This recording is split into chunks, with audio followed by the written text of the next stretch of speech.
जय श्री राम दोस्तों, आज की इस क्राइम स्टोरी को सुनने के बाद आपके भी रोंगटे खड़े हो जाएंगे और आप अंदर तक हिल जाएंगे कि ऐसा कैसे हो सकता है। दोस्तों, एक लड़की ने अपने पति, अपने सास को टुकड़ों टुकड़ों में काट के जंगलों में फेंक दिया और उसके बाद कहानी में एक ऐसा मोड़ आता है जिसे सुनकर हर किसी की बोलती बंद हो जाती है, हिल जाता है, मतलब कुछ बोल नहीं पाता है। तो दोस्तों, गोहा घाटी में एक फैमिली रहा करती थी, जिस फैमिली में दो मेंबर थे।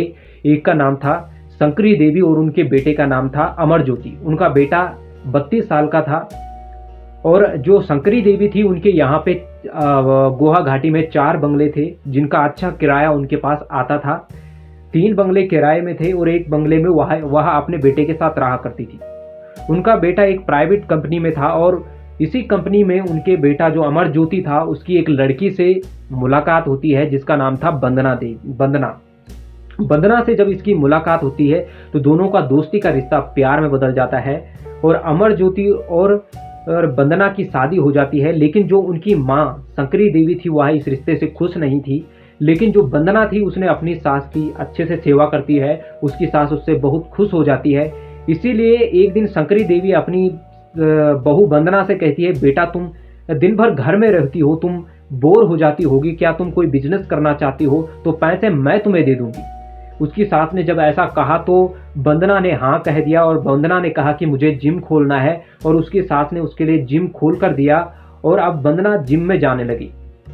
लेकिन एक दिन अचानक से जो शंकरी देवी है वह फैसला लेती है कि वह इस बंगले में नहीं रहेगी, वह दूसरे बंगले में रहेगी और वह अपने बहुओं से, अपने बेटे से दूर होकर वह दूसरे बंगले में रह रही थी। लेकिन उनका बेटा भी अपनी माँ के इस निर्णय को समझ नहीं पाया कि उसकी माँ ने ऐसा निर्णय क्यों लिया।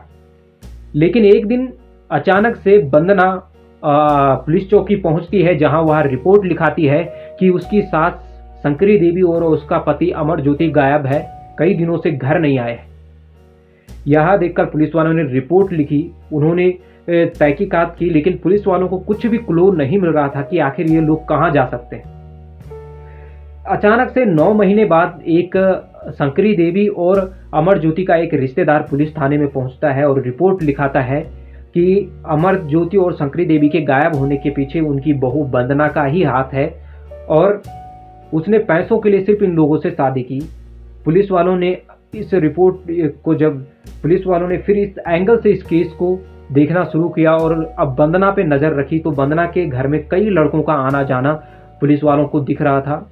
अब वंदना के जिम में भी पुलिस वालों ने नज़र रखी तो वहाँ पे तहकीकात की। अब पुलिस वालों को एक ऐसा सबूत मिलता है जिसके कारण वह वंदना को और उसके 2 बॉयफ्रेंडों को उठा देते हैं, जिनका जो 2 बॉयफ्रेंडों में एक का नाम था अरुण, एक का नाम था धंती। इन दोनों को उठाते हैं और वंदना, और जब इन तीनों से सख्ती से पूछताछ करते हैं तो वंदना बताती है कि एक दिन उसकी सास ने उसके इन 2 बॉयफ्रेंडों के साथ उसे आपत्तिजनक स्थिति में देखा।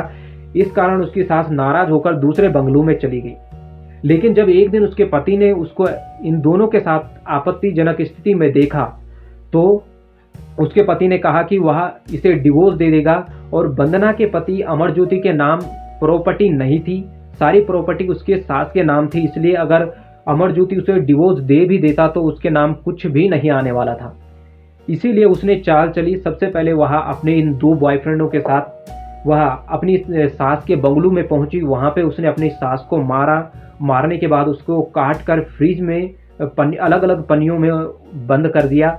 उसके बाद उसी रात को अपने पति को इन दोनों बॉयफ्रेंडों के साथ मिलकर अपने पति को मौत के घाट उतारा, उसके भी टुकड़े किए और उसके टुकड़ों को फ्रिज में बंद कर दिया। फिर जंगलों में जाकर अलग अलग स्थानों में उन टुकड़ों को फेंका और उसके बाद जब ये रिश्तेदार अगर आकर पुलिस वालों को ये बात नहीं बताता तो ये केस खुलने वाला नहीं था। उसके बाद जंगलों से सारी लाशों के जो टुकड़े थे उन्हें बरामद किया जाता, लेकिन अब तक 9 महीने बीत चुके थे। लाश के बहुत सारी लाश खत्म हो चुकी थी, कुछ जंगल जानवरों ने खा दी थी। थोड़ा बहुत लाश के टुकड़े कहीं से पुलिस वालों ने बरामद किए, तब जाके इन्हें अरेस्ट किया। लेकिन आज भी ये लोग खुले सांडों की तरह आराम से घूम रहे हैं। तो दोस्तों, फिर मिलेंगे ऐसे वीडियो के साथ, तब तक के लिए जय श्री राम, जय जय हनुमान।